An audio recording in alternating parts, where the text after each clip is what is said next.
포스코 장흰화, 포스코 장인화 차기 회장, 이 내정자, 지명자죠. 이래서 안 된다. 포스코가 주요 사장단 인사를 지난 21일자에 단행했는데 이번 인사는 최정우 장인화의 미락의 결과물이다. 민주당 좌파 정권의 이익 카르텔을 더욱 강화 존속시킬 것이 예상된다. 제가 포스코 관련 문제 제기를 한 후로 수많은 제보들이 좀 들어오고 있습니다. 오늘 제가 말씀드리는 이 내용, 포스코 장인화 이래서 안 된다는 내용도 그 여러 제보 중에 저희가 사실관계 확인을 하고 이건 사실이다라고 판단해서 지금 전해드리는 겁니다. 지난 21일자 단행된 이 주요 사장단 인사야말로 최정우 그리고 장윈화의 미락의 결과물이고 민주당 좌파 정권의 이익 카르텔이 더욱 강화 존속될 것으로 예상되는 인사다.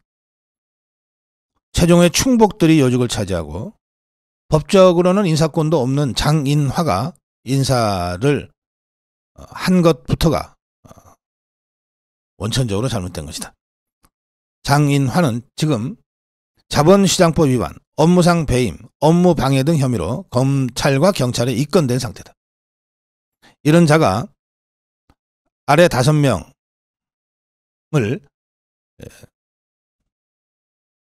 인사를 했는데 이 5명 역시 자본시장법 위반 혐의로 입건된 상태다. 이 5명. 첫째, 정기섭.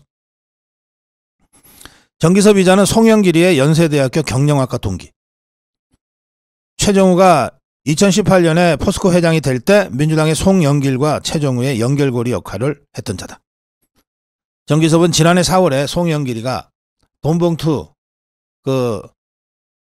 혐의로 수사를 받게 됐을 때 프랑스에 체류해 있었는데 이때 파리로 건너가서 송영길이를 만났던 자이기도 하다. 얼마나 가까운 측근 신복이었으면 이랬을까요? 또 최정우가 포스코 인터내셔널의 재무담당 부사장을 할 때 바로 그 밑에서 경영기획실장을 했던 자가 정기섭이다. 그래서 최정우와 늘 함께 재무통으로 다녔던 자가 바로 이 정기섭인데 이 자가 바로 송영길의 연세대 경영학과 동기. 최정우와 송영길을 연결시켜준 연결고리. 그리고 작년에 송영길이가 파리에 있을 때 파리까지 건너가서 송영길을 만났다는 겁니다. 그래서 최정우의 복심으로 알려져 있습니다. 포스코 내부의 자금 흐름을 가장 잘 알고 있는 자고 따라서 최정우와 한 몸으로 엮여 있고 서로 간의 약점을 꽉 움켜쥐고 있을 가능성이 많습니다. 당연히 작년 캐나다 초호화 이사회 참석건으로 경찰에 입건돼 있기도 합니다. 두 번째 사람은 이계인인데 이 사람은 포스코 인터내셔널 사장으로 임명됐습니다. 용문고등학교 출신인데 용문고등학교. 민주당의 우상호, 임종석과 각별한 사이다. 정기섭의 충복이다. 세 번째가 전중선인데 이 자는 경상북도 안동 출신입니다. 안동 떠오르는 거 없습니까? 이재명. 고향 안동이죠. 지난 대선 때 이재명 지지에 앞장섰던 자다. 그리고 문재인 때 실세였던 전해철과 고대법대 동기로 친분이 있어서 최정우를 이재명과 연결시킨 장본인이다. 이 자는 지금 백두산 호화 이사회 참가로 경찰에 입건되어 있는 상태다. 네 번째가 이시우입니다. 이시우 포스코 철강사장으로 임명됐는데 이 이시우는 최정우와 장인화의 직계 중에 직계. 이거 어떻게 두 사람한테 동시에 줄을 쓰지? 그래서 해바라기 중에 해바라기라고 알려져 있는 자다. 후보 추천 당시에 12명에 포함이 됐고 그 당시에 이시우가 회장이 되면 최정우 이권 카르텔 혁파는 물 건너가는 거다 라는 말이 나왔을 정도로 호가 난 최정우 신복 그리고 장인화 신복이다. 한양대 동문인 임종석 한양대 동문인 임종석이가 뒷배로 후원을 해서 사고가 났을 때도 처벌받지 않고 살아남았던 이력이 있다. 다섯 번째가 유병옥인데 포스코 퓨처M 사장. 최정우가 포스코 회장이 됐을 때 탈철강을 내세우면서 2차 전진이 뭐니 마구잡이로 일을 벌였는데 그걸 앞장서서 실행에 옮긴 자가 바로 유병옥이다. 김대기 전 실장과 각별한 관계였던 것으로 알려져 있다. 이 5명이 이번에 장인아가 차기 회장 후보로 추천된 직후에 단행한 포스코 인사의 주요 자리를 차지한 자들입니다. 전부 다 최정우의 신복이면서 동시에 장인아의 신복 1, 신복으로 역할을 할. 포스코, 국민기업 포스코를 이렇게 최정우, 장인아, 그리고 최정우, 장인아 뒤에 이자들을 통해서 연결되어 있는 문재인 종북주사파 커넥션에 계속 맡겨둘 것인가.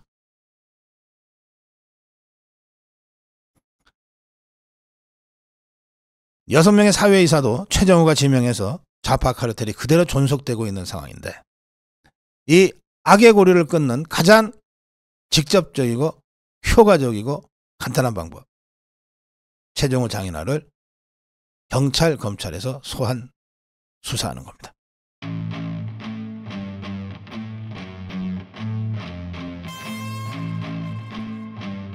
이재명 숙주 삼아 국회 진출 시도하는 종북 주사파. 경기동부연합이 이재명을 숙주 삼아서 국회 진출을 시도하고 있다. 이게 이제 이재명이랑 같은 당 하다가 지금 떠들어 나온 이원욱이가 그런 주장을 했습니다. 통진당의 뿌리를 둔 이념 세력이 민주당의 위성정당을 통해 국회로 진출하려고 하고 있다. 이게 이원욱의 주장입니다.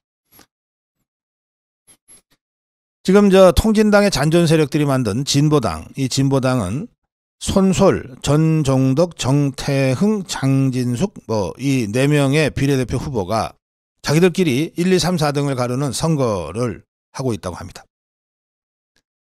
더불어민주당과 이 진보당 그리고 새진보연합의 합의에 따라서 이 4명 중에 1, 2, 3위 후보는 당선 안정권의 비례대표 순번을 받도록 거래가 이루어져 있기 때문에 그렇습니다.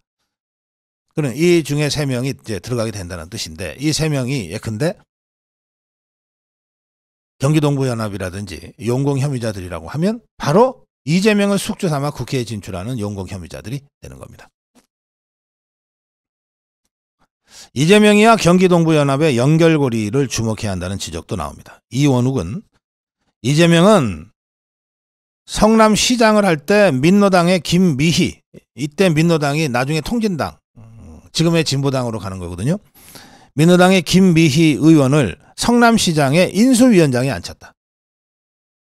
그때 성남시장 나왔던 김미희를 주저앉히면서 거래가 있었다는 거예요. 그래서 성남시장 인수위원장에 앉히고 무상급식 지원센터 등 산하기관에 경기 동부 연합 출신들이 진출할 수 있도록 길을 터줬다. 이때부터 경기 동부연합은 이재명이를 숙주로 정치권에 진출하기 시작했다는 겁니다. 이 경기 동부연합의 조직력과 침투력은 가히 사이비 종교단체 수준이다. 이재명이가 성남에서부터 협동조합을 통해 경기 동부연합과 인적 네트워크를 유지해 왔다. 이렇게 이원욱이가 주장했습니다. 상당히 설득력 있는 주장, 사실에 가까운 주장이라고 저는 판단합니다. 이렇게 되자 민주당 내에서도 이 통진당 잔존 세력인 진보당과 연대로 우리가 피해를 볼 가능성이 많다라고 하는 걱정과 우려가 터져나오고 있습니다. 한 중진 의원은 종북 좌파들에게 산소통을 다뤄줬다는 비판을 받은 19대 총선이 반복될 수 있다. 이렇게 걱정하는 소리를 하고 있습니다.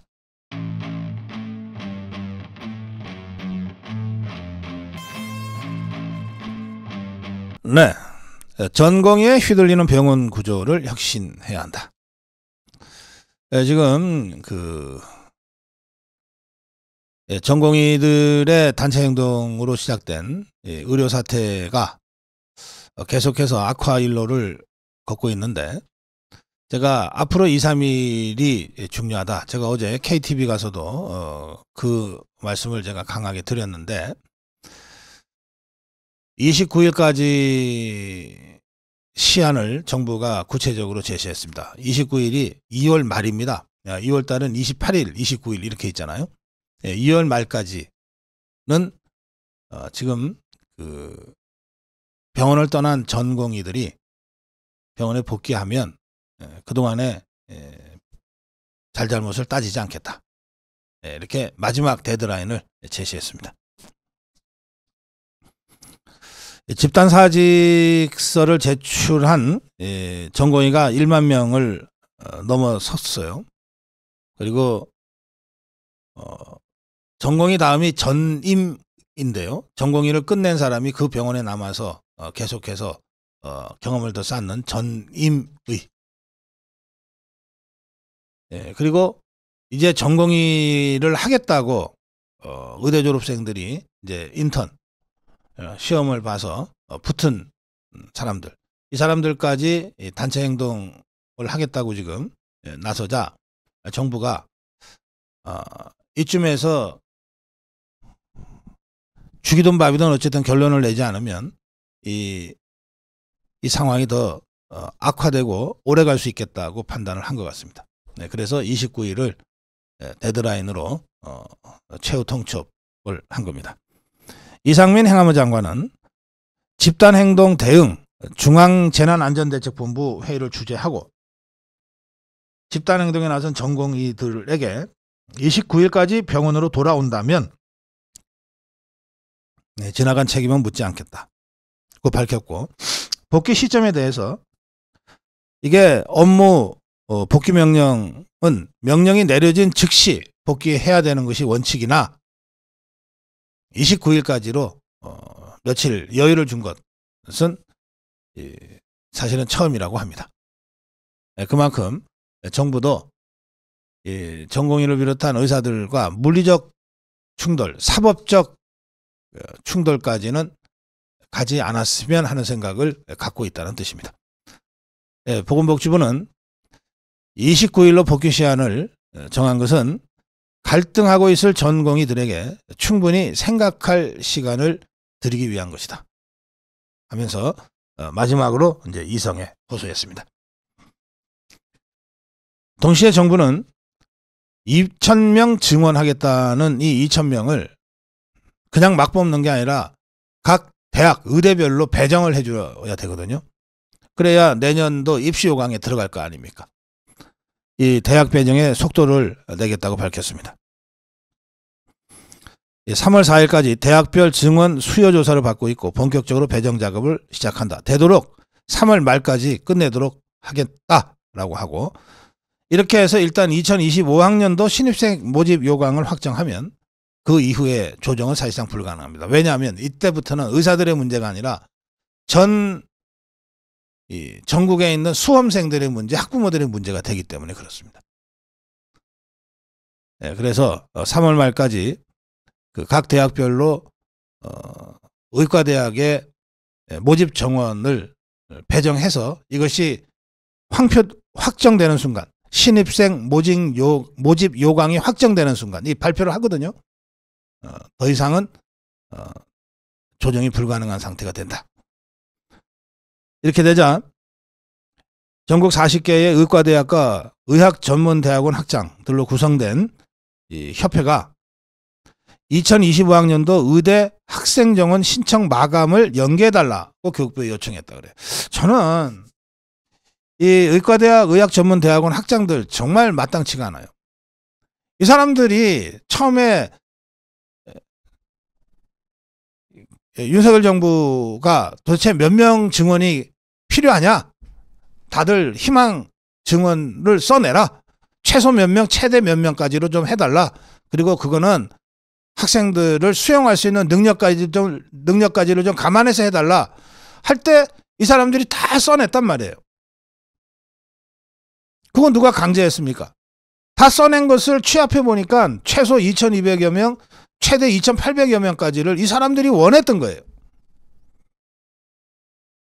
그걸 가지고 다시 실사 들어가서 점검해 본 결과 2,000명으로 증거 숫자를 정해서 정부가 발표를 했는데, 그래놓고 이제 와서 자꾸 이 사람들이 딴소리를 하는 거예요.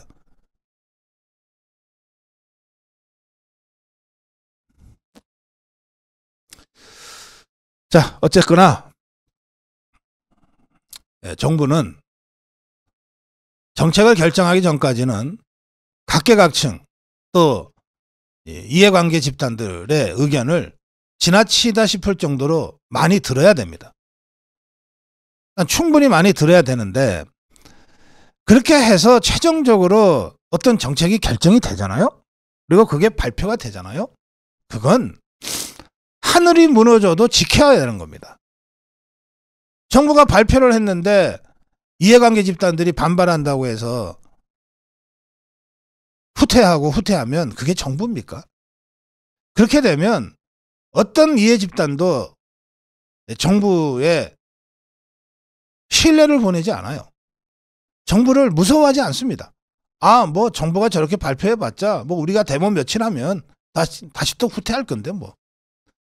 법이 무너지는 거예요. 신뢰가 무너지는 겁니다.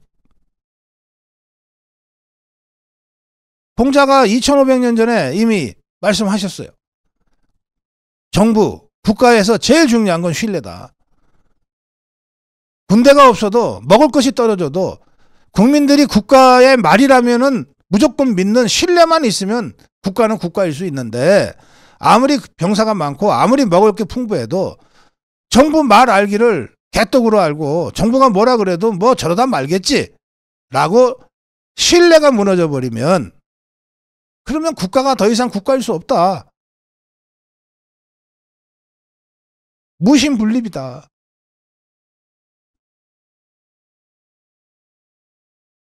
저는 윤석열 정부가 일단 오랜 기간 동안에 여론 수렴 과정을 거쳐서 방침을 정했고 이걸 공표를 한 이상 이 기본 원칙이 무너져서는 안 된다. 다소간의 무리수가 따르더라도 국가는 국가로서의 최소한의 권위를 지켜내야 한다. 그 점을 다시 한번 강조합니다. 또 한 가지, 이번에 이 의료 사태를 몰고 온 직접적인 그 계기가 전공의들의 단체 행동이잖아요. 사실상의 단체 행동. 근데 전공의들이 누군가요? 어떤 신분인가요? 이 사람들은 의대는 졸업했어요. 의대를 졸업하면 전공의가 아니더라도 일반 의사 개업을 할 수 있습니다.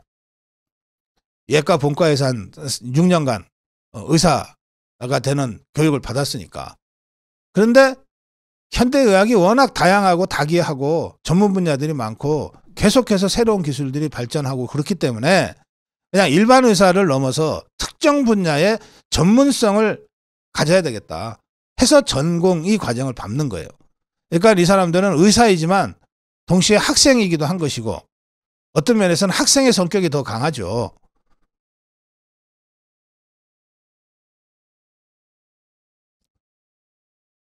그러면 이제 이들을 수련생, 회사로 치면 사원인데 월급 받아요. 취직을 했기 때문에. 그런데 인턴 사원이나 수련 사원이라고 생각할 수가 있어요. 그러면 이런 전공의가 대한민국의 의료체계를 막 흔들 정도가 되면 이거 뭐가 잘못돼도 되게 잘못된 거 아니겠어요? 예, 조선일보 사설에서 이 문제 다루고 있습니다. 수련생 없으면 대형 병원이 마비되는 이런 나라가 세상에 또 있냐? 이 전공의는 우리나라 전체 의사 중에 11%에 불과하다고 합니다. 뭐 그렇겠죠, 당연히. 그런데 이 11%에 불과한 전공의가 업무를 거부하면 대형 병원이 바로 마비가 된다. 이건 뭔 좀 이상하다. 내부를 들여다보니까 이거예요. 이 수련이들이 보통 일주일에 80시간, 100시간씩 일한다고 그러잖아요. 아우성이잖아요. 근데 수련이니까 당연히 전공이니까 당연히 월급은 낮아요. 길게 일하고 월급을 조금 줘도 되니까 대학병원들, 종합병원들이 가급적이면 이 전공의들한테 일을 자꾸 떠넘기는 거예요. 그래서 이들이 병원 업무량의 70% 정도를 처리한다고 하는데, 이 대학병원의 이 의사들 중에 이런 전공의가 30%, 40% 가까이 된다는 거예요. 많이 뽑는 거예요. 서울대병원은 이 전공의의 비중이 무려 46%라고 그럽니다. 이 전공의들 중에서 서울대병원 가고 싶다는 희망자들이 많아서 그렇기도 하고, 또 서울대병원이 이렇게 편법으로 대학병원을 운영하다 보니까 이렇게 된 거예요. 자, 다른 나라는 어떨까요? 일본 도쿄대 부속병원, 이게 이제 서울대병원과 같은 거예요. 전공의 비율이 10%에 불과합니다. 그러니까 10%가 전공의 하기 싫다고 단체 행동에 나서도 90%의 의료진과 의사들이 버티니까 병원이 휘청거릴 일이 없잖아요. 미국의 메이오 클리닉 레지던트 비율, 전공의 비율이 10%예요. 그러니까 우리는 이 전공의가 30%, 40%, 심지어 서울대병원의 46%까지 되니까 이들이 다 일을 손을 떼버리니까 나머지 그야말로 전문의들이, 또 전임의들이 이거를 다 대신 하다 보니까 일주일 열흘 만에 번아웃이 되고 있는 거예요. 그래서 이건 지금 당장 어떻게 할 수 있는 방법은 없지만, 이번 의료 사태가 어떤 형태로든 마무리되지 않겠습니까? 그 후에는 이런 구조적인 조정을 좀 해야 돼요.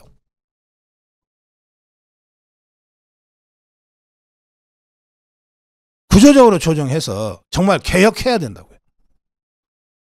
그래서 더 이상 학생 신분이기도 한 이 전공의들의 단체 행동, 이것 때문에 정말 대형 병원 빅5가 마비되니 많이 하는 이 부끄러운 이 의료 기형적 구조, 비정상적 구조를 더 이상 방치해서는 안 되겠다. 우리가 이번 의료 사태를 겪으면서 우리 사회가 아직도 정상화되려면 한참 멀었구나. 정말 손봐야 될 때가 한두 군데가 아니구나. 이런 생각들을 많이 하게 됐습니다.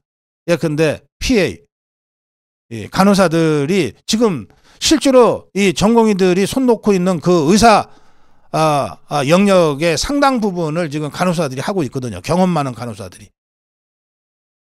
급할 때는 쓰는데 통상적인 일상적인 시기에는 못 쓴다는 법이 어디 있습니까? 이런저런 이 의료 시스템에 손봐야 될 군데가 한두 군데가 아니다. 그런 점들을 이번 의료 사태는 당장 발등에 불이니까 어떻게든 빨리 꺼야 되지만, 끄고 난 다음에 진짜 좀 차분하게 우리 의료 시스템 전반에 대해서 좀 개혁하고 고쳐나가야 될 부분들에 대한 중지를 모아 나가야 되겠습니다.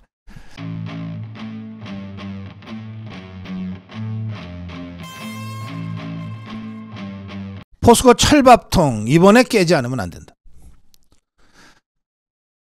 얼마 전에 포스코의 그 장인하 차기 회장 추천자가 인사를 단행했어요. 근데 인사를 단행한 그 직전에 포스코홀딩스의 이사회를 이끌던 박희재 의장이 갑작스럽게 사임을 했습니다. 그러자 내부 단속이 시작됐어요. 이사회 의장이 사임한 데 이어서 사회이사죠.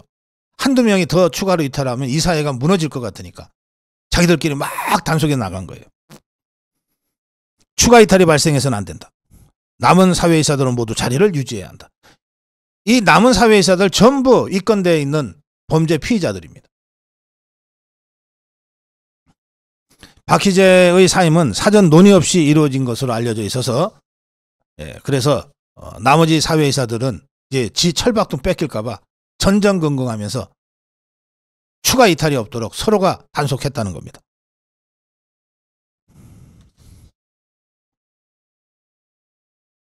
포스코홀딩스는 3월 21일 주주 정기주주총회를 열고 장윤화를 회장으로 선임하는 안건을 의결할 예정으로 돼 있고, 그때까지 지금의 박희재가 빠진 사회이사를 잘 유지했다가 그때 다시 선임 받겠다는 거예요. 국민연금이 결정권을 갖고 있습니다. 지분 6.71%를 보유한 국민연금. 국민연금이 지금 마지막 키를 갖고 있는데, 국민연금은 회장 인선 절차의 불공정과 불투명성을 문제 제기한 바가 이미 있습니다. 그런데 장윤화로 추천된 이후에는 일체 말을 안 하고 있어요. 지금 범대를 비롯한 여러 단체에서, 자유파 단체에서 국민연금 앞에서 국민연금의 김태현 이사장에게 포스코 사태에 대한 입장 표명을 요구하는 시위를 하고 있는데,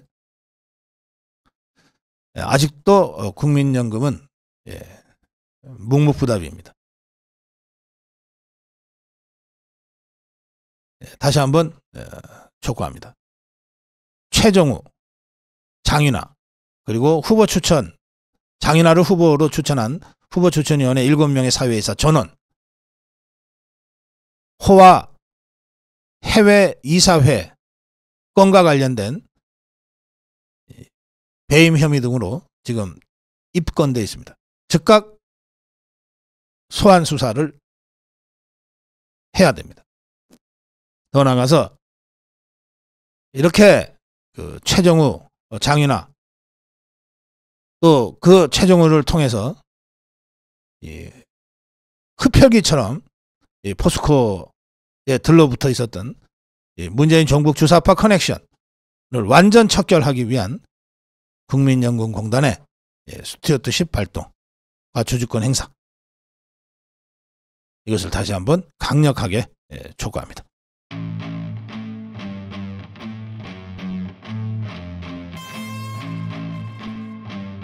민주당 이재명 당으로 황골탈퇴.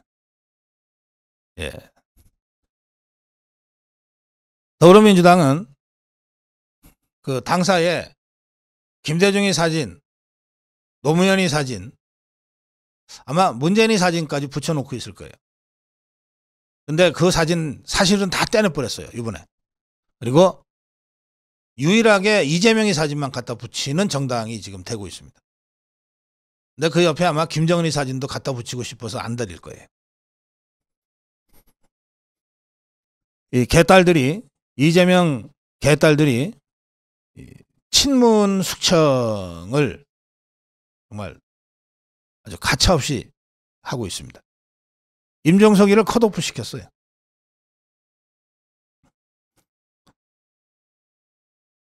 이로써 명문정당, 이재명의 명과 문재인의 문, 명문정당, 이게 멸문정당, 문재인 세력이 다 멸족하는 멸문정당이 됐다는 얘기들입니다. 어쨌든 이재명은 성공했어요. 이재명 당으로 변신에 성공했어요. 임종석이를 컷오프하고 거기에 전현희를 전략공천 했습니다. 그런가 하면 홍영표, 전해철, 윤영찬이는 하위 20% 통보받았고, 박광훈, 도종환, 노영민은 원외 친명, 그러니까 이재명 개딸 후보와 경선 붙게 되어 있습니다. 뭐 보나마나 빤하죠. 김대중의 측근들도 비명 행사하고 있습니다. 김한전이가 하위 10% 통보받았고 제1부속 실장 지냈어요, 김대중 때. 서른이도 이제 곧 탈당한다 그럽니다. 박용진이 송갑석이도 하위 20%. 민주당 한 비명계 인사는 이렇게 얘기합니다. 민주당은 그간 각 계파의 존재를 일부 인정하면서 김대중 세력, 노무현 세력, 문재인 세력, 김근태 세력, 그리고 이재명 세력 하면서 서로 공존해 왔는데, 이재명이가 무자비한 공천 확산을 통해서 다 제거를 하는 바람에 당의 정통성과 역사성이 송두리째 날아갔다. 임종석 컷오프는 임계점을 넘어서 전쟁을 선포한 것이나 똑같다. 즉각 고민정의가 최고위원 사퇴를 했고, 그리고 탈당 러시가 시작됐다. 하위 10% 통보받은 박영수는 이낙연 새로운 미래로 합류했어요.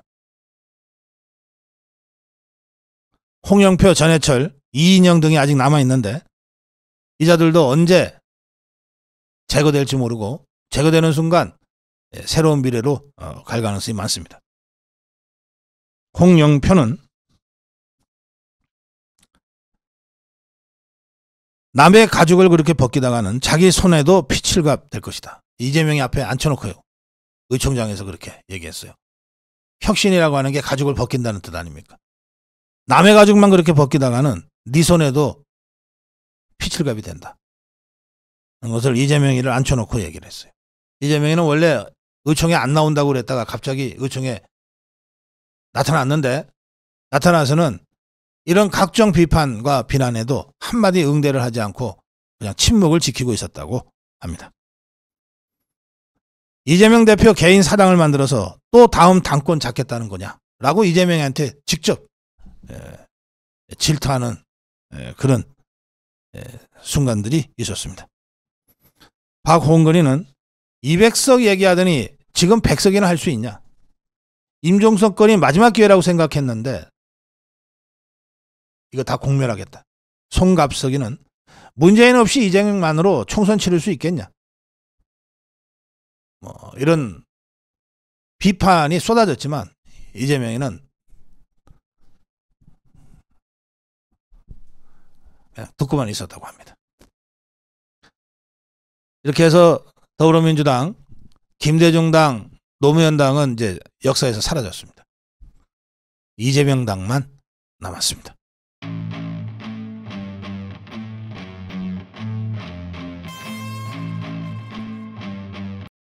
이게 바로 노영 방송. 이건 좀 정말 생뚱맞고 뜬금없고 황당해요. 제가 매일 아침 오프닝하면서 날씨를 짧게라도 전해드리는데 여러분들 생활에 참고하시라고 전해드리는데 제가 미세먼지 말씀드릴 때가 있잖아요.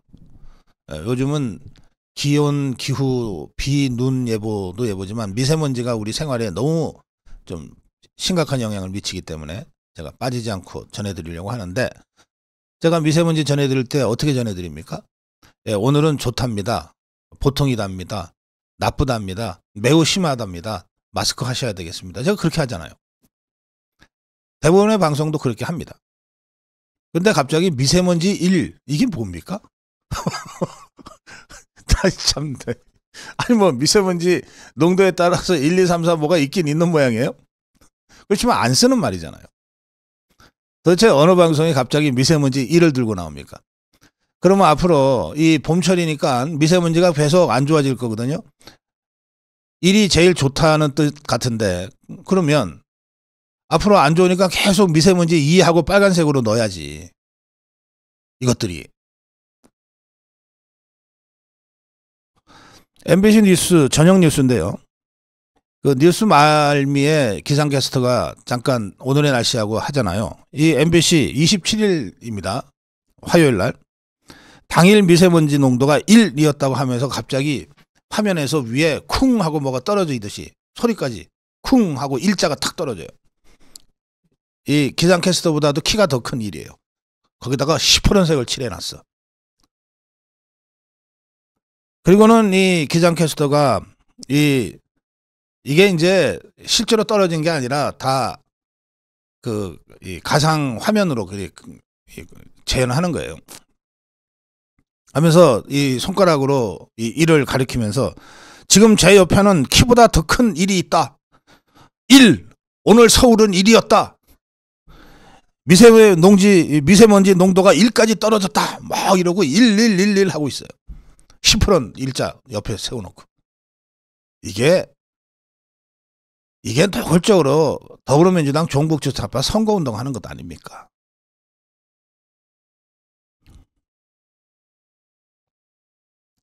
MBC 노조 공감터에 이런 글이 올라왔습니다. 1번 찍으라고 선거운동하냐. 하늘에서 쿵 소리와 함께 내려오는 1이라는 숫자, 그리고 손으로 1을 연신 가리키면서 지금 제 옆에는 키보다 더 큰 1이 있습니다. 1! 선거운동 방송으로 착각할 만큼 큰 시퍼런 색 숫자 1. 기상캐스트의 손짓. 선거방송인지 날씨에 보인지 모를 정도였다. 많은 사람들이 이 방송을 보고 해도 너무한다. 저렇게 노골적으로 천박하게 선거운동 할 수 있느냐? 과연 미세먼지 수치 1이 이렇게 강조해야 하는 숫자였나? 서울시 대기환경 정보 담당자한테 확인했더니 어제 서울에 27일입니다. 서울의 미세먼지 농도는 1을 가리킨 적이 없었다. 뭐야 이거? 그 2야 빨간색 2로 해야지. 그러니까 1을 가리킨 적은 없었다. 나 한 번 딱 있었대요. 강동구. 이게 미세먼지는 서쪽에서 오기 때문에 동쪽으로 갈수록 좀 옅어져요. 그러니까 서울에서도 강동구 쪽, 송파구 쪽이 제일 덜한 거예요. 강동구가 새벽 1시, 이것도 1이네. 새벽 1시에 초미세먼지 농도가 1 가리킨 적은 있어도, 이건 초미세먼지, 미세먼지도 아니고. 다른 거 아시죠? 미세먼지와 초미세먼지. 강동구에서 새벽 1시에 초미세먼지가 잠깐 1을 가리킨 적은 있지만 서울에 1 미세먼지 1은 없었다는 거예요. 그런데 갑자기 이것들이 1 쿵 미세먼지 1 이런 식으로 방송을 했다. 뉴스 방송을 했다. 새벽 1시에 강동구에 잠깐 나타났던 초미세먼지 농도를 이렇게 강조해서 뉴스를 전해야 되는 거냐. 말씀드린 대로 보통 방송에서는 미세먼지 농도 예보할 때 좋음, 보통, 나쁨, 매우 나쁨 등 등급으로 표현하지 숫자로 예보하지 않는다. 여러분들이 차 타고 다니실 때도 보면 길거리에 미세먼지 표시하는 그 전광판들이 있잖아요. 거기도 다 색깔로는 표시해요. 파란색이나 초록색이나 뭐 빨강색이나 이렇게 표시하지만 좋음, 나쁨으로 표시하지 숫자 본 적 없죠. 이것들 갑자기 어디서 쿵 하고 1을 갖고 온 거야? 선거를 40일 남기고 거대한 일본을 시퍼렇게 칠해갖고서 형성한 다음에 기상캐스트가 손으로 1 가리키면서 강조하는 건 노골적으로 선거를 연상케 한다. MBC 직원이자 시청자의 한 사람으로서 진짜 민망하고 죄송한 마음이다. 전문용어로 쪽팔렸다 이겁니다. 방송으로 밥 먹고 사는 사람들이 이렇게까지 노골적으로 천박하게 특정 정당 번호를 강조하는 방송을 해도 되는가?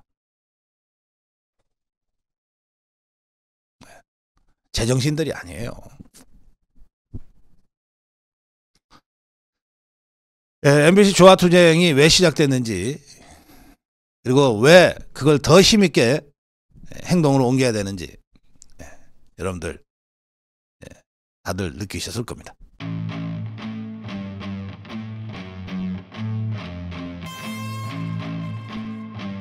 제가 포스코 문제를 다루기 시작한 것은 한 2년쯤 됩니다. 흰남노 때부터 다루기 시작했으니까요. 그리고 이 최정우 좌파 적폐 커넥션을 척결해야 된다는 주장을 시작한 것은 한 석 달쯤 되는 것 같습니다. 그리고 전부 다 입건된, 배임 혐의로 다 입건된 무자격자 후보 추천위원회가 최정우의 후임으로 장윤아를 회장으로 추천한 상황에 대해서 강력하게 비판한 지는 한 달쯤 된 것 같습니다. 그리고 이제 후보 추천위원회의 손을 떠났다. 국민연금공단이 나서야 한다.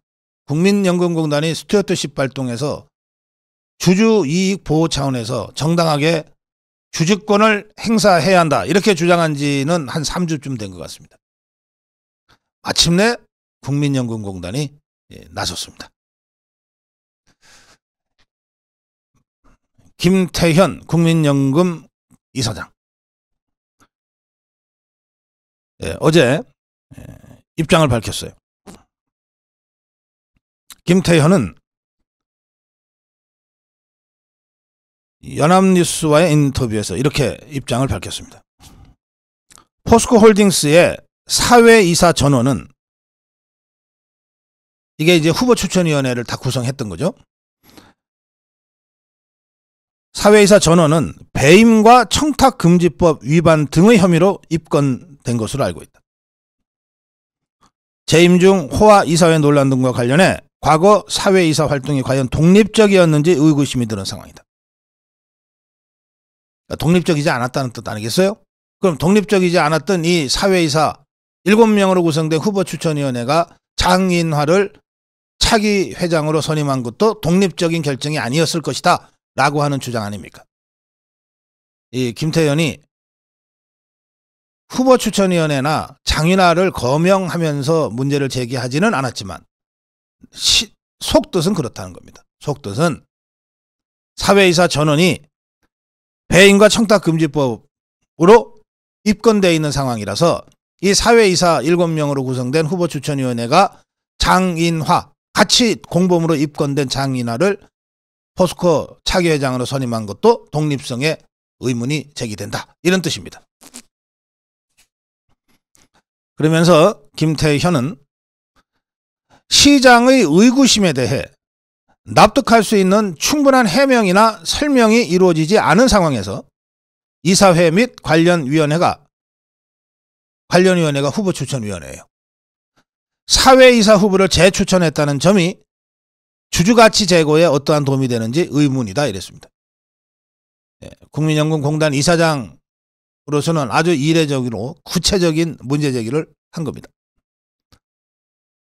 소유분산기업의 임원 선임은 내 외부인 차별 없이 공평한 기회를 부여하고 객관적이고 합리적인 기준과 공정하고 투명한 절차에 따라 선임되어야 한다. 이렇게 주장했는데 보십시오. 소유분산기업 포스코의 임원 선임, 회장을 비롯한 임원들의 선임은 내 외부인 차별 없이 공평한 기회를 부여해야 되는데 그러지 못했다는 거예요. 객관적이고 합리적인 기준이 관철돼야 되는데 그러지 못했다는 거예요. 공정하고 투명한 절차에 따라 선임돼야 되는데 그러지 못했다는 거예요. 그러면 공평하지도 않고 객관적이지도 않고 합리적이지도 않고 투명하지도 않은 절차에 따라서 전부 입건되어 있는 후보추천위원회가 선임한 장인화가 과연 주주총회에서 회장으로 선임돼야 됩니까? 마땅히 아니죠. 김태현 국민연금공단 이사장의 발언은 장인화 회장 추천 원천 무효다. 이런 뜻입니다. 그리고 이 원천 무효를 자행한 사회이사 전원도 자격이 없다. 이런 얘기입니다. 포스코홀딩스는 3월 21일 정기주주총회를 열고 장인화 회장 후보 그리고 사회이사 중에 임기 더 해먹겠다고 이 와중에도 나선 자들이 둘이나 있어요. 이 자들의 선임 안건을 표결에 붙일 예정으로 있는데 이 와중에도 입건된 상태에서 지그들 공범을 차기 회장으로 선임해 놓고 사회이사 더 하겠다고 나선 이 낯 두꺼운 자들의 이름은 유영숙, 권태균입니다. 그럼 나머지는 좀 낫냐? 아니에요. 나머지는 이번에 임기를 마치지 않기 때문에 그냥 머리 숙이고 있는 거예요. 계속 사회이사 하겠다는 거예요. 사회이사 그만둔 사람은 박희재 이사회 의장 딱 한 사람입니다.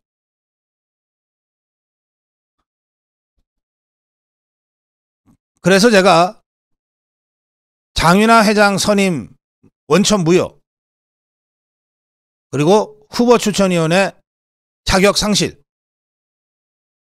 사회이사 재선임을 통한 후보추천위원회 재구성과 새 회장 추천 절차로 가야 된다. 이렇게 몇 달간 주장을 해온 겁니다. 김태현 이사장은 포스코는 기업 지배 구조 보고서 핵심 원칙을 통해 기업 가치 훼손 또는 주주 권익 침해에 책임 있는 자를 사회이사 부적격 사유로 명시하고 있다. 자, 사회이사 부적격 사유라면 회장 부적격 사유는 너무나 당연한 거죠. 김태현 이사장의 주장대로 따르면 기업 가치 훼손, 장인화, 최정우가 기업 가치 훼손을 심각하게 자행한 장본인들 아닙니까? 주주권익 침해를 심각하게 했잖아요. 배임 혐의가 있으니까. 배임은 뭐냐? 주주들한테 돌아가야 될 이익을 딴 데 썼다는 거예요. 호화 이사회 지그들끼리 흥청망청 수천만 원짜리 밥 먹고 수백만 원짜리 술 마시는 데 썼다는 거예요. 그러니 이런 자들을 사회이사로 계속 놔둔다는 게 말이 안 된다는 거예요. 이게 포스코의 자체 원칙이라는 거예요. 사회이사도 안 되는데 회장인들 되겠습니까? 지금 김태현은 최정우나 장윤아 이름을 얘기하지 않고 지금 아주 완곡하게 표현하고 있지만 이것은 최정우, 장윤아 그리고 7명의 후보추천위원회 사회이사 저런이 원천무효고 자격상실이다 이런 뜻입니다. 이제 포스코 사태는 새로운 국면으로 접어들었다. 김태현 국민연금 이사장이 이 정도 얘기했으면 스튜어드십 발동해서 주주권 행사하겠다는 뜻입니다.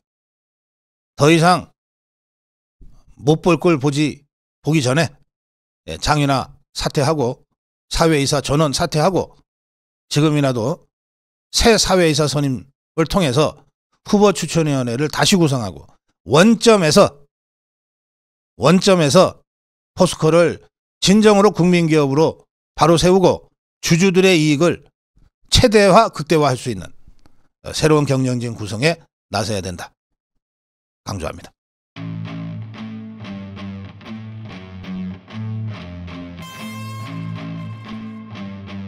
이재명의 공천 학살.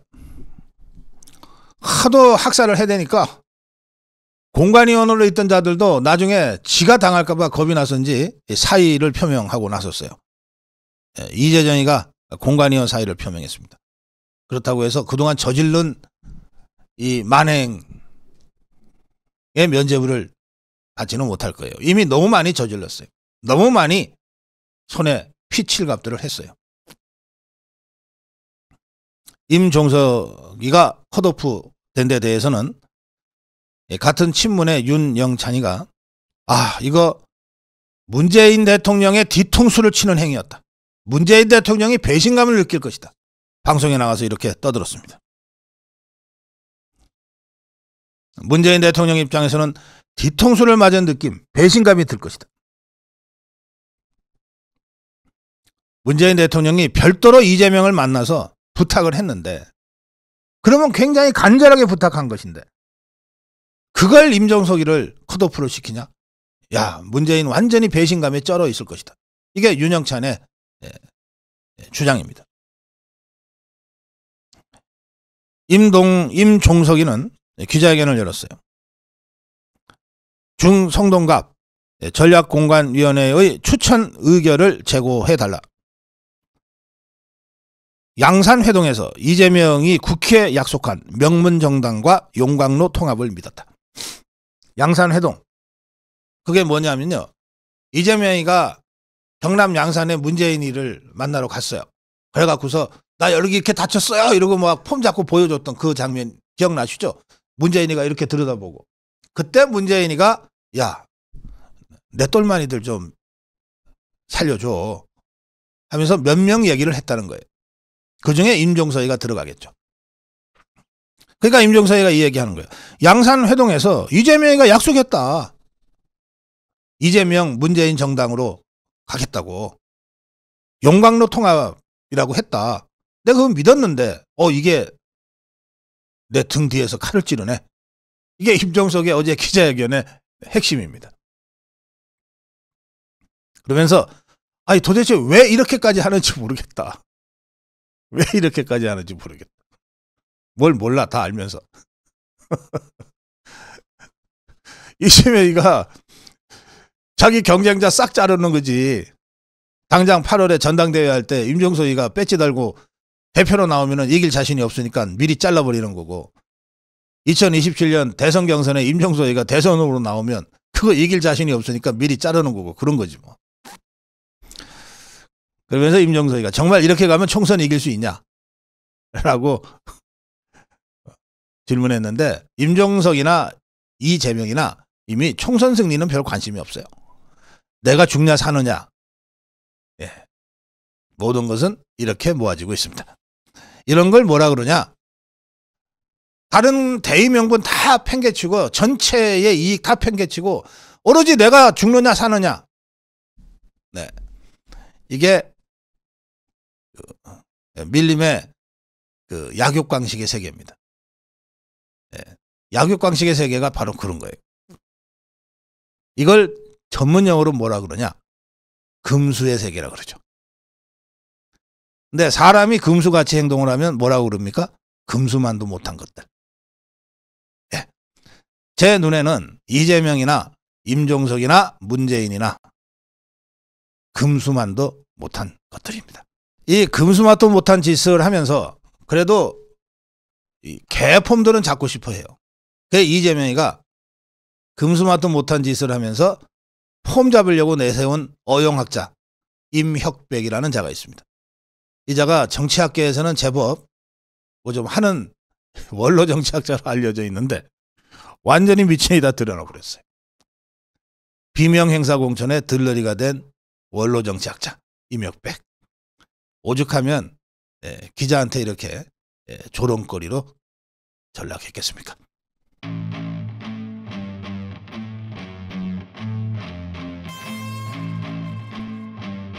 연산군이 시대정신이랍니다.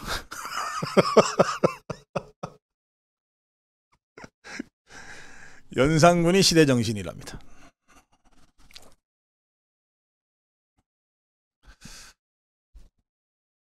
안민석이가 컷오프 됐네요.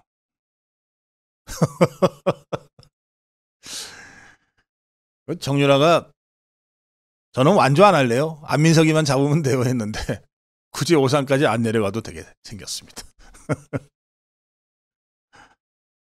안민석이는 입장문을 냈어요. 공관위 결정 대단히 잘못됐다. 강한 유감을 표명한다. 친명이라는 이유로 희생을 강요해서는 안 된다. 아, 이자가 친명이었구나. 자, 그런데 이재명이한테 이게 뒤통수를 맞고 잘린 거 아니에요. 자, 그러면 어떻게 해야 됩니까, 안민석? 예, 대장동으로 가야죠. 대장동으로 가서 그 저수지를 파야지. 이재명 돈 찾겠다고. 그게 안민석다운 것 아닙니까? 제가 보기에는 원래 없던 돈을 찾겠다고 독일로 간 거는 이게 위협이 안 돼요. 뭐 원래 없으니까 그거 가서 찾아봐. 그런데 대장동 가서 이재명 돈 찾겠다 그러면 이재명이 시급할 거예요. 그럼 뭔가 다른 조치가 내려올 가능성이 있습니다. 아, 내가 이런 훈수까지 해야 되나? 안민석, 그러니까 포기하지 말고 이재명 돈 찾으러 이재명 저수지 파러 대장동 가겠다고 해봐. 뭔가 즉시 연락이 올 거야.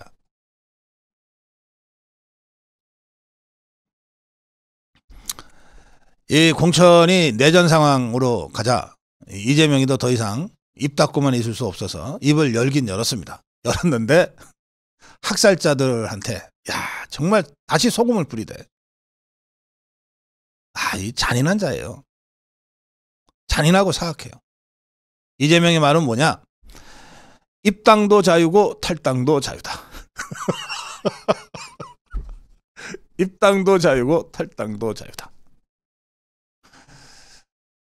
사실 이 말 자체가 틀렸죠. 입당 아무나 뭐 하고 싶다고 해서 다 시켜줍니까? 심사라고 하는 걸 해서 걸러내잖아요. 탈당은 자유 맞지. 그러면서 지금 공천에 컷오프 되거나 컷오프 될 것 같으니까 탈당한 사람들, 학살 당하거나 학살 당할 것 같아서 도망간 사람들이죠. 이 사람들에 대해서 뭐라 그랬냐? 아니, 경기하다 질 것 같으니까 경기 룰을 문제 삼고 안 하겠다고 트집 잡는 거 아니냐. 뭐 별로 아름답지 않다 이랬어요.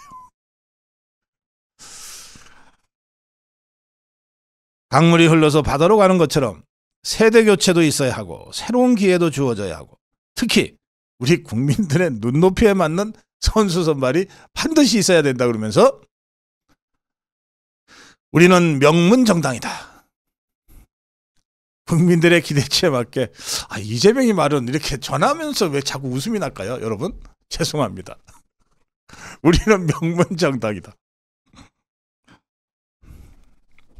자, 이재명이가 이렇게 입을 연 순간 정말 학살당하거나 학살당할 위기에 처해 있는 친문계, 비명계들은 정말 상처에 소금 뿌린 것 같이 그랬을 거예요. 그런데 역시 정청래가 이재명보다 한 수 위에요. 제가 정청래 다시 봤습니다. 그 뻔뻔함이 이재명이보다 한 수 위야. 이자가 뭐라 그랬냐면 이재명은 당의 시대정신이다 이랬어요. 그 이재명이 이 이재명이를 당의 시대정신이라고 정청래가 그랬어요. 아니 이자는 공천 확정됐을 텐데 아직도 이렇게 아첨을 해야 되나? 그러면서 민주당은 김대중, 노무현, 문재인에서 이재명으로 깃발과 상징이 계승됐다. 민주개혁 진보 세력 국민들은 상징의 깃발인 김대중을 응원하고 노무현과 문재인을 지키고 지금은 이재명의 대통령의 꿈을 향해 나가고자 한다. 이렇게 선언했습니다. 갑자기 이재명이가 시대정신이 됐어요. 그러자 서른이가 나섰습니다. 이재명은 연산군이다. 이재명이 옆에는 아부하는 자들만 있다. 이재명에는 다른 거는 신경도 안 쓰고 오로지 교도소 안 가려고만 한다. 그래서 제가 정청래하고 서른이하고 이재명이를 엮으니까 이렇게 되더라고요. 민주당의 시대정신은 연산군이다. 연산군이 종북 주사파들의 시대정신이다.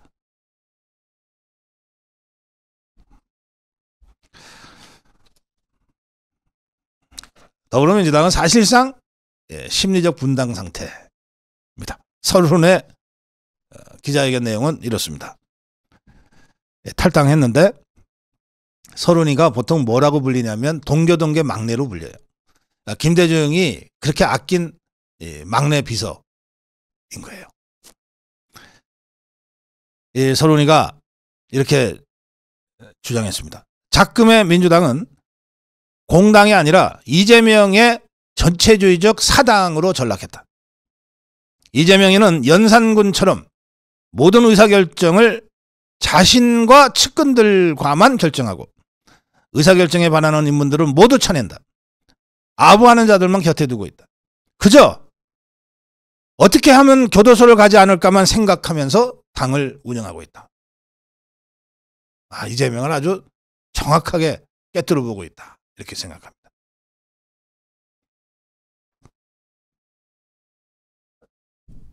연산군 이재명이 더불어민주당 종북주사파의 시대 정신이다.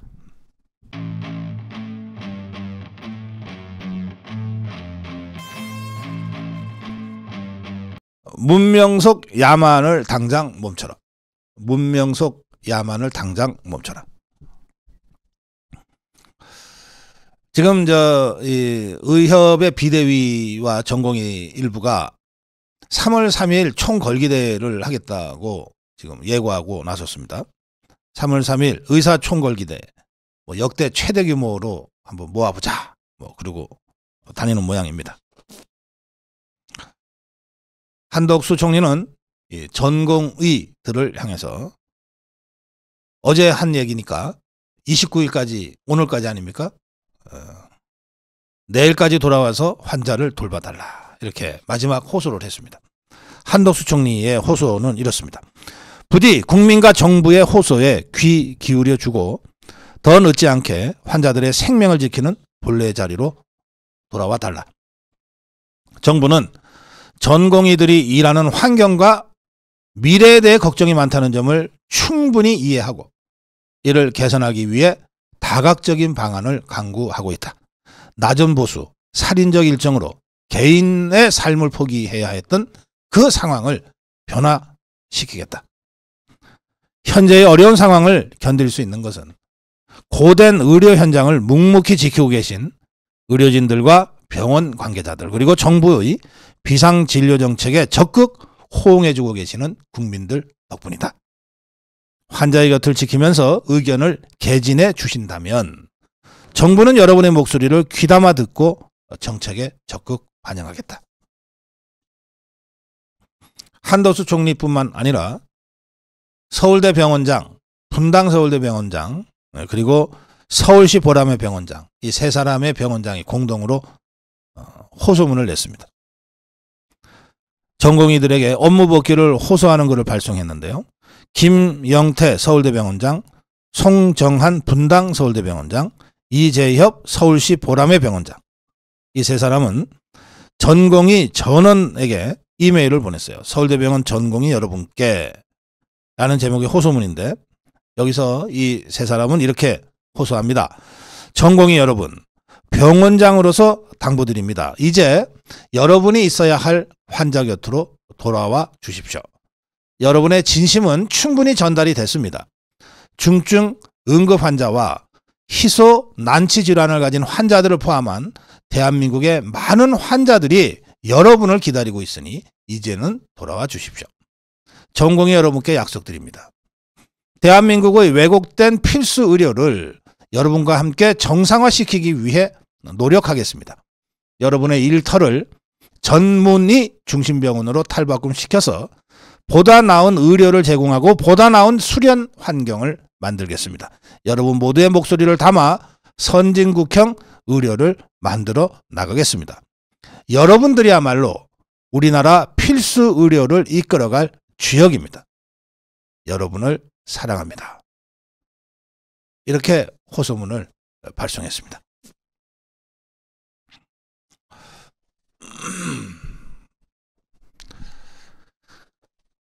이 문제와 관련해서 우리 원로, 대한민국 원로 시죠. 민족증오회 정재호 회장이 글을 올렸습니다. 글을, 정재호 회장의 글을 제가 잠깐 전해드리겠습니다. 사람 목숨 저당 잡은 문명 속의 야만, 당장 멈추어야 한다. 총각을 다투는 절박감이 우리를 덮치고 있다. 의료 대란, 새삼 수다 떨 겨를도 없다. 거두절미. 짧고 굵직하게 의사 선생 그대들에게 묻겠다. 일그러진 막무가내 행태를 언제까지 붙들고 버틸 작정인가? 국가사법고시를 뚫고 법조에 몸담은 판사, 검사, 변호사, 이 율사들에게는 선비사자를 붙인다. 변호사, 판사, 검사 뒤에는 선비사자를 붙여줍니다. 한자로. 그런데 병원 의사들에게는 같은 사자지만 스승사자를 붙여서 부른다. 왜 그런지 까닭을 아시는가? 이 의사들한테 던진 질문이에요. 왜 그런지 까닭을 아시는가? 사람의 건강을 챙기고 목숨을 어루만지는 어디에도 비할 바 없는 막중 대사를 의사들이 맡고 있기 때문이다. 팔순 노인도 병원을 찾으면 손주뻘 의사에게 깍듯이 의사 선생님이라고 호칭한다. 그게 전혀 어색하지 않다. 이것은 단순한 언어의 습관 탓이냐? 아니다. 의사, 곧 선생님, 동전의 양면이기 때문이다. 사람 목숨 구하는 이에게 바치는 존경의 뜻을 의사라고 하는 스승사자를 써서 표하고 있는 것이다. 한 사람의 목숨은 우주의 무게보다 무겁다. 지금 의대생 증원을 놓고 정부와 의료계가 맞붙어 싸우는 모습은 어느 모로 보나 기득권을 놓치지 않으려는 이기심 탓이라는 시각이 압도적으로 많다. 90줄 중반의 나이를 유세 삼아 심술 부린다고 속단하지 말라. 지금 정재호 회장이 90 중반이세요. 90줄 나이를 유세 삼아 심술 부린다고 속단하지 말라. 가관인 것은 이재명이가 제기한 뜬금없는 배후 음모론이다. 불난집 부채질이다. 애초에 정부가 의대생 증언을 발표했을 때 민주당은 우리가 추구해온 정책과 일치한다는 성명을 냈고 만시지탄이라는 추임새까지 덧붙였는데 정부와 의료계 간의 갈등이 심각해지자 느닷없이 이재명이가 의료대라는 정부가 꾀한 음모다라고 하는 말을 쏟아냈다.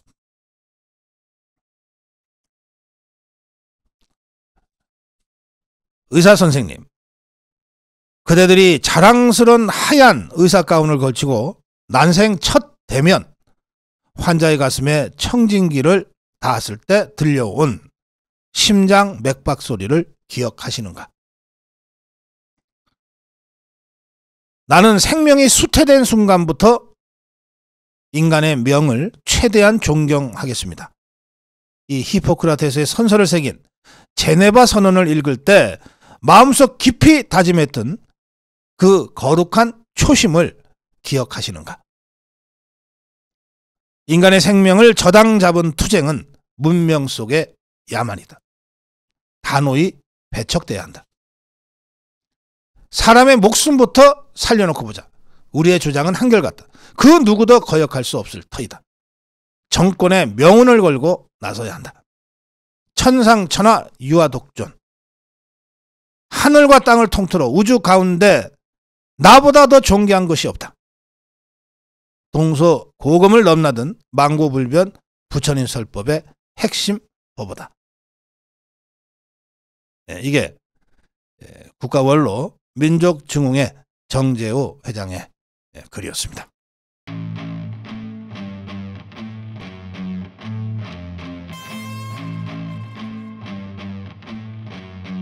좀스러운 거지 근성.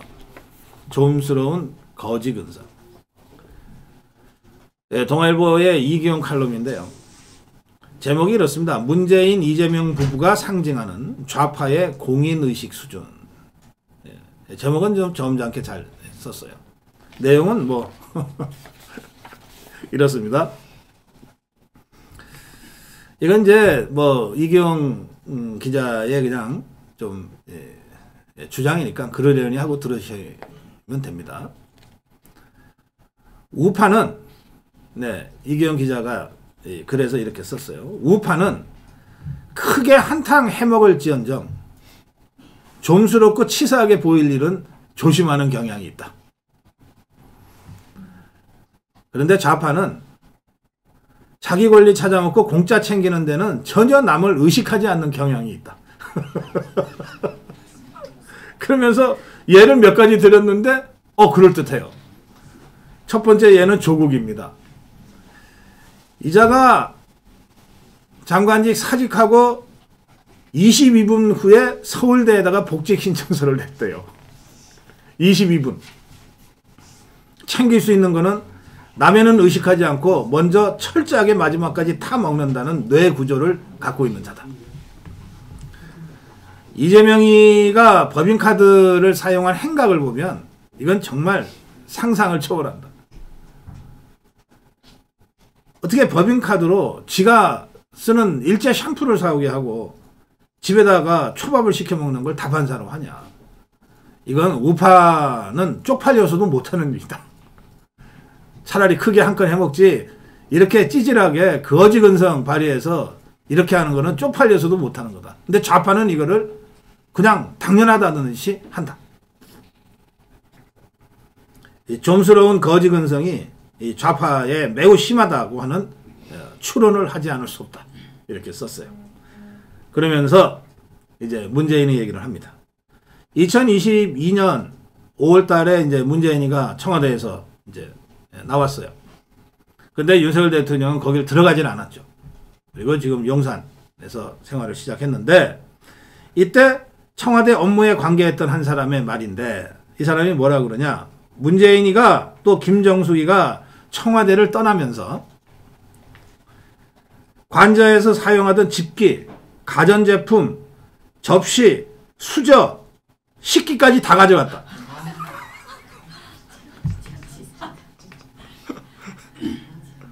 아마 모르긴 몰라도 개 밥그릇까지 다 가져갔을 겁니다. 개 밥그릇 꼭 챙겼을 거예요. 다 가져갔다는 거예요. 당시 청와대에서 이 일을 맡았던 사람의 말이에요. 그러면 개 2마리 돈 안 준다고 버렸으면 개 밥그릇은 반납해야지.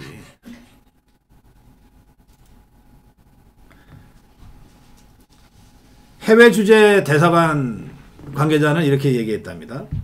대사가 바뀌면, 후임 대사가 오면 대사관제에서 쓰던 접시 1개까지 다 재고 목록으로 기재해서 인수인계한답니다. 그렇죠. 당연한 거 아닙니까? 이게 공무원들이 아니라 기업에서 일하던 샐러리맨들도 자기가 업무를 하다가 그만두면 자기가 쓰던 노트북 가져갑니까, 집에?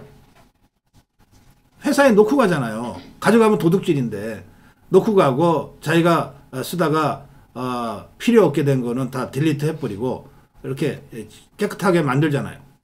조국이는 어떻게 했어요? 서울대학교는 공기관이에요. 기업도 아니야. 거기 지가 쓰던 노트북 들고 갔다며. 그러니까 이게 거지 근성이지.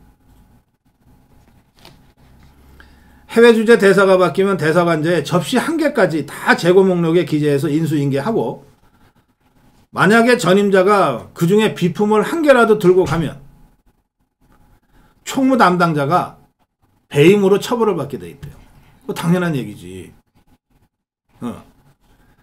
만약 서방 국가에서, 이 외교관입니다. 외교관은 서방 국가에서 퇴임한 총리나 대통령이 관저에 물품을 가져갔다. 사회 전체가 난리가 날 일이라는 거예요. 이게 공인의식인 거예요. 제가 이 얘기를 전하다 보니까 갑자기 제가 해외에서 경험한 사례가 생각이 나네요. 제가 해외 리조트에 며칠 이제 머물 일이 있었는데, 거기에 그 식기들 있잖아요. 그게 참 예쁘더라고요. 그래서 저는 그 이제 기념으로 하나 좀 가져가고 싶어서 그 관리사무소에다 물어봤어요. 이거 파는 거냐? 얼마면 파는 거냐? 그랬더니, 아니, 그거 손님한테 쓰시라고 한 건데, 손님이 쓰시다가 깨면 제가 부상, 돈 내라 그럴 겁니까? 그냥 가져가세요. 저희들 기분 좋게 선물로 드릴게요. 저희들의, 아주 즐거움입니다. 이러더라고요. 그러니까 이게, 이 공인과 사인 간의 관계가 그렇게 다른 거예요. 이 리조트라고 하는 이 손님을 서비스하는 업체는 그런 물품을 가져가는 거를 자기네 회사의 영광스러운 일이다, 이렇게 생각을 하는 거예요. 반면에 대통령이든 총리든 관저에서 쓰던 거 하나도 다 공적인 물품이니까 하나만 없어져도 배임으로 처벌받는다는 거예요. 이렇게 공적 영역과 사적 영역이 확연히 구별되는 것이거든. 문재인이처럼 다 가지고 떠나는 건 아프리카 독재 국가라도 에서도 상상할 수 없는 일이다. 자, 그러면서 이제 몇 가지 얘기를 합니다. 김정수이가 옷이 최소 178벌은 있다. 그 이제 사진을 우리가 확인을 했으니까. 이게 최소죠. 최소 178벌이 있는데, 그리고 장신구가 있는데, 이게 전부 100% 문재인이하고 김정숙이 돈으로 산 거라면 가져가는 게 문제가 안 되지만, 그 중에 단 하나라도 직원 돈으로 산 게 아니라 뭔가 세금으로 샀다면 그거 가져갔으면 바로 도둑질이 되는 거다. 그리고 조사해야 된다는 거예요. 한 심리학자한테 물어봤대요. 그랬더니 이렇게 이 좌파들의 거지 근성은 아웃사이더 심리에서 비롯된 주인의식의 결핍이라고 하는 해석이 나왔대요. 이 자들이 우리 대한민국의 주류였던 적이 없죠. 건국에서, 근대화에서, 민주화에서 이 자들은 주류였던 적이 없어요. 전부 비주류 변방에서 맨날 비방만 하고 비난만 하던 자들이에요. 그러니까 주인의식이 없으니까 갑자기 정권을 잡고 권력을 잡아도 탈취를 해도 이게 자기가 이 나라의 주인이라는 생각이 없으니까 떠날 때 다 가지고 간다는 거예요. 호텔에 소모품들 있잖아요. 그거 우리 관광객들이 가끔 거의 호텔 털듯이 했던 적이 있어요. 한 20, 30년 전이에요. 뭐 화장지라든지 뭐 이런 거요. 이거 다 소모품이니까 사실은 가져가도 상관없는 거예요. 그럼 미국 사람들도 가끔 그렇게 한대요. 예? 그런데 진짜 호텔 주인이면 그렇게 절대 안 하잖아요. 그러니까 주인의식이 있고 없고가 그렇게 차이가 나는 거예요.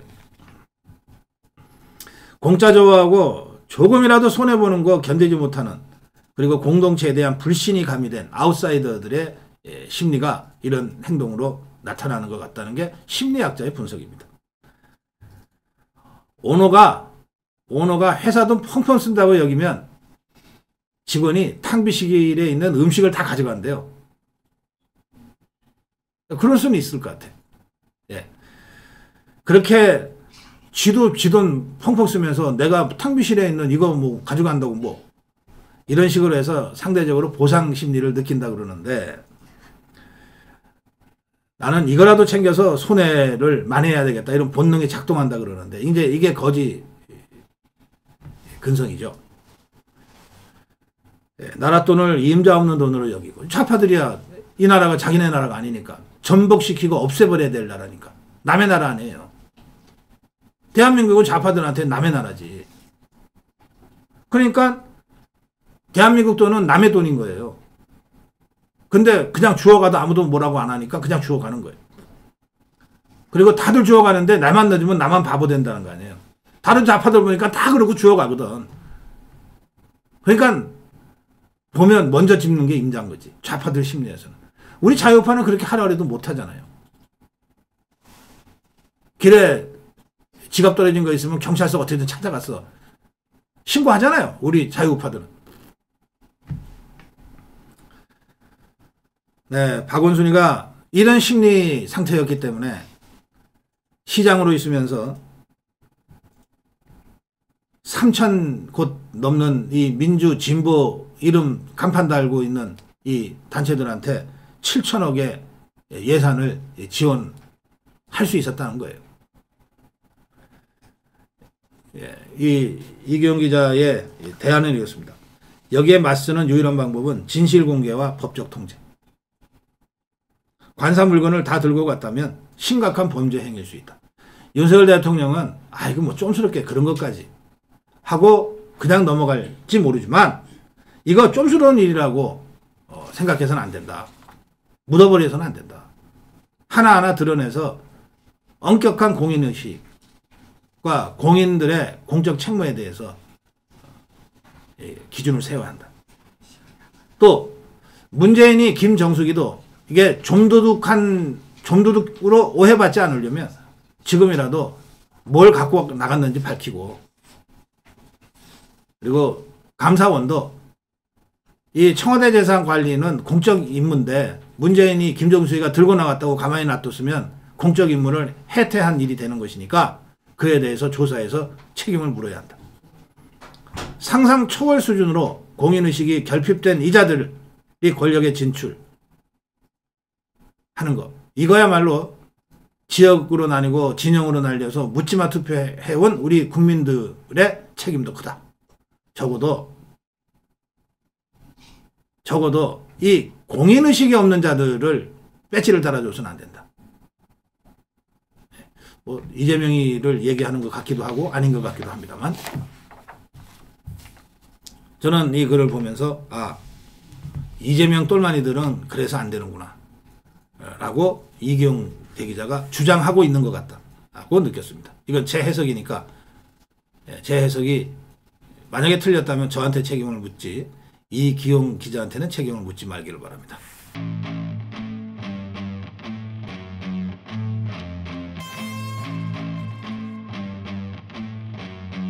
학살해놓고 웃는 이재명. 민주당이 공간이 완전히 지금 그 파행을 넘어서 거의 이게 사고입니다. 사고.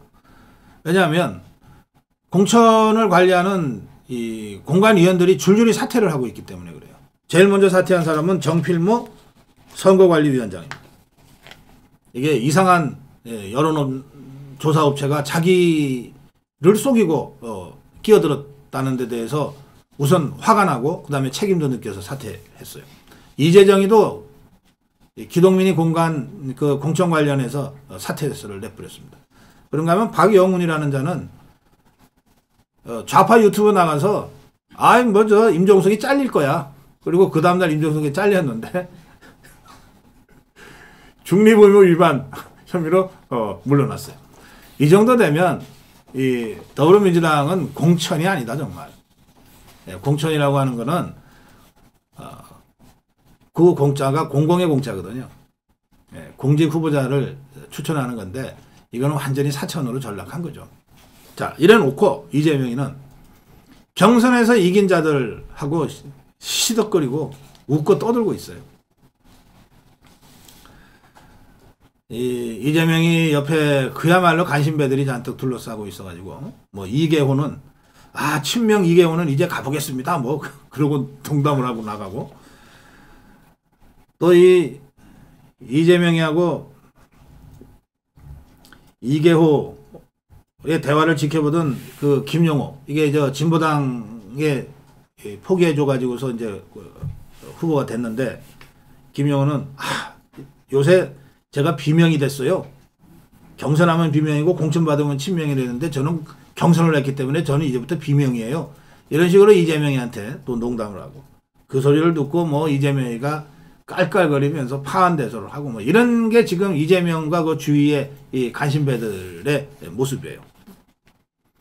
이렇게 해서 뭐 김영주 학살, 설훈 학살, 임종석 학살, 뭐 홍영표 학살 이렇게 학살이 벌어지고 있는데 이 임종석이가 어쨌든 자기는 이 중성동을 포기 못한다 이러면서 그 유세를 계속하고 있어요. 예비 후보 자격으로 이제 유세를 하고 있는데 성동갑입니다. 중성동갑. 이 임종석이가 유세하는 데를 개딸들이 몰려갔어요. 몰려가가지고 야 너가 성동에 말뚝 박았냐? 뭐 이런 식으로 항의를 하고 비방을 하고 반말로 한 건 아니에요. 말뚝 박았습니까? 이렇게 했대요. 근데 이거를 이제 이 좌파 유튜브들이 제명인의 마을에서 다 돌려보면서 그 제명인의 마을의 개딸들이 댓글을 달기를 야, 속 시원하다, 꼴 좋다, 이것이 바닥 민심이다. 뭐 하여튼 이런 식으로 해서 지금 완전히 그 인민재판처럼 그 친문계 비명계들을 몰아내고 있다. 그 한가운데 이재명이 있다.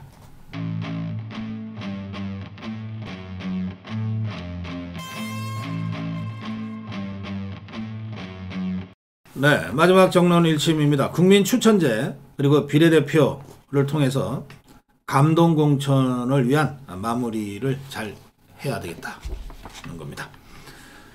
지금 국민의힘이 지금 아직 공천하지 않은 몇 군데, 강남이라든지 영남의 몇 군데, 이게 국민의힘 우리 자유파의 절대 우세 지역이죠.